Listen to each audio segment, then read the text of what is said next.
ئەڵقەی ڕابردوویان بەشی ڕابردووی ئەم ئەڵقەی چوارەمە باسمان لە یەکێک لە هۆکارەکانی سستی و لێچوونەوە کرد. سستی و لێچوونەوەش یعنی وردە وردە تەمەڵبوون لە دیندارێتی، لە جیهادکردن، لە بانگەواز، لە چست و چالاکی، لە زانستی فێربوون،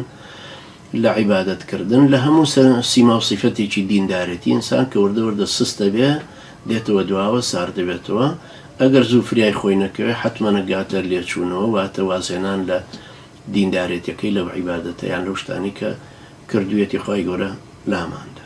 باسمان کردوان هۆی یەکەم، هۆی سەرەکی یەکەمی ئەوەیە کە لە سەرەتاوە زۆر بە توندی گرتوێتی، ئەنجا زۆری زەخت کردووە لە خۆی، کاتەکانی هەمووی سرف کردو بۆ ئەو شتێک کە دەستی داوەتێ، ئەو لایەنەی دینەکە کە دەستی داوەتێ، جا لایەنی دەرزوەرگرتنی عەقیدەکە بێ، علمی شەرعی بێ، زۆری عیبادەتی بێ، چست و چالاکی بانگەواز و کاری تەنزیماتی ئیسلامی بێ، یان جیهادکردن بێ، یا هەر شتێک لە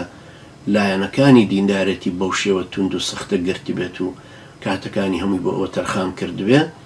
حتمما دوایی تر ئەیگەیەنێتە ئەم سستیە.